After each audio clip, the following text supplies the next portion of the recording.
Hey guys, James with SIKKY Manufacturing. Right here we got a 2008 ISF we just picked up to be one of our new project vehicles. We're going to be working on this thing day in and day out, trying to get new products developed and also test a lot of our current offerings and just basically build this thing from the ground up, with the end goal being the fastest and quickest ISF in the world and hopefully first in the nines. So we've got a lot of exciting stuff to get done on it. It's bone stock. We just picked it up, unloaded from a truck out of Chicago. We found it 98,000 miles. Some cosmetic issues, but overall picked it up for a great deal. And first step, what we want to do with this thing is take it down the drag strip, bone stock, see what it'll do.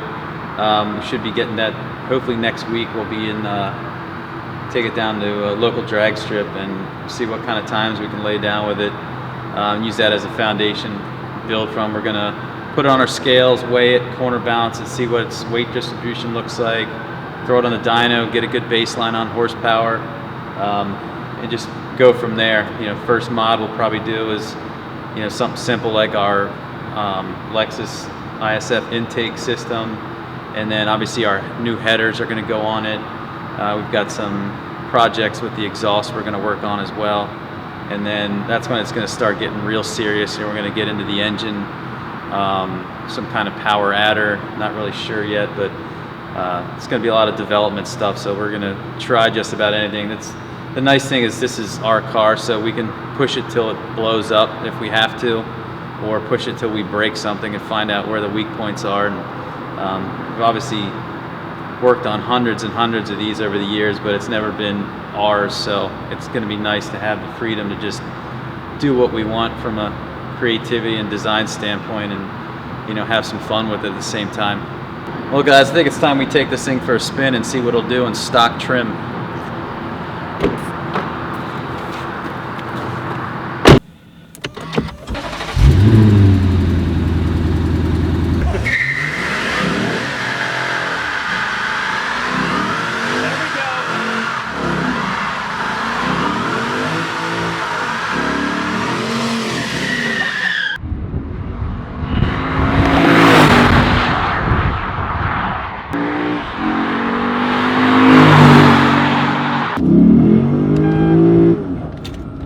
Nice.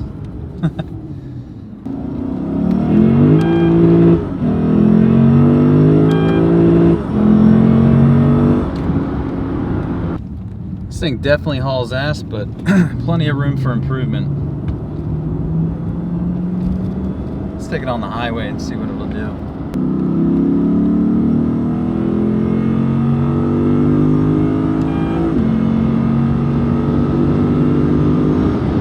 And 120 like that.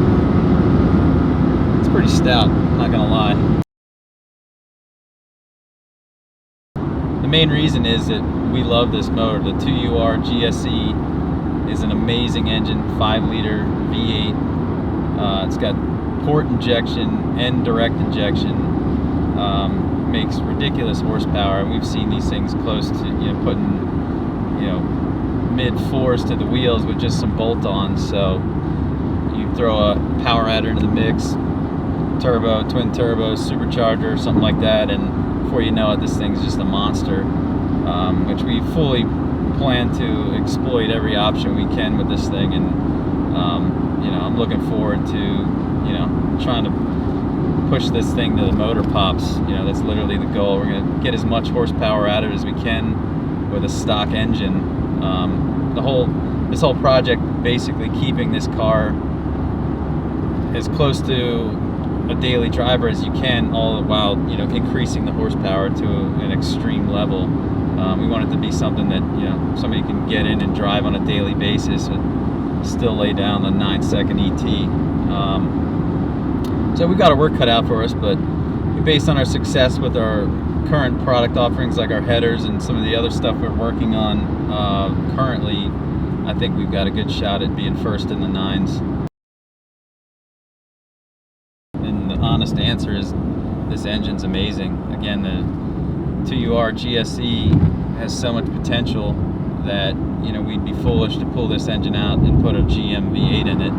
So this whole project, we're not going to swap it at all. We're just going to build everything around this engine and improve it, make it more reliable, make the chassis lighter, make it handle better. You know, we got plans to develop suspension packages, engine performance upgrade packages, basically like a turnkey solution where, you know, you can either buy an upgrade kit or package deal, or even bring us the car and leave with a staged package installed and tuned and ready to go. So we got basically make it easier for the consumer to know what they're getting and why they're getting it, and simplify that process. So we'll spend the time and energy and R&Ding what works best and how to do it, and all you got to worry about is how fast you want to go. So this car will probably never see drifting too, as crazy as that sounds, at least on a road course. You know, our back test lot is probably going to get some sampling of a little drifting, but other than that, now this chassis, we're going to set it up to 100% speed, be it standing mile, quarter mile, road course handling, just, you know, not drifting, no steering angle mods, anything like that. We're going to save that for the drift car stuff we currently do. And again, this thing is just how fast can we make it. Other than our current product offerings, we've got plans to develop some upgrades for the intake system, even internal engine components. Forced induction is definitely already in the works, and we've got some projects developing on that end. That, you know, we're going to basically, without giving away too much, we're going to be trying a couple different power adder configurations. Obviously, it's all going to be custom machined and manufactured by us in prototype form, and then, you know, true to what we do, we're going to run it through as much testing and push it as hard as we can and see if we can break it. If not, whatever ends up working out to deliver the best power, reliability, and performance is what we'll end up releasing to the public. So should be interesting, and we're really looking forward to this project kicking off.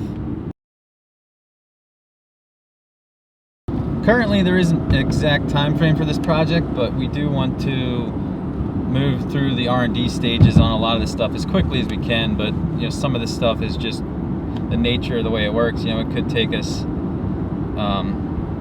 a year or more to develop everything we want to, and we might along the way, like I said, we push something to the limits and find out we just exposed a weakness that no one else has exposed yet, because of the power level has reached a point that no one has yet to achieve with these chassis. Then we will probably end up being in a situation where we're going to have to develop something else, a solution around that problem. And you know, I feel like that could extend the time frame that we're going to be working on this chassis. Make sure to subscribe to our YouTube channel so you don't miss an update. We'll see you next time.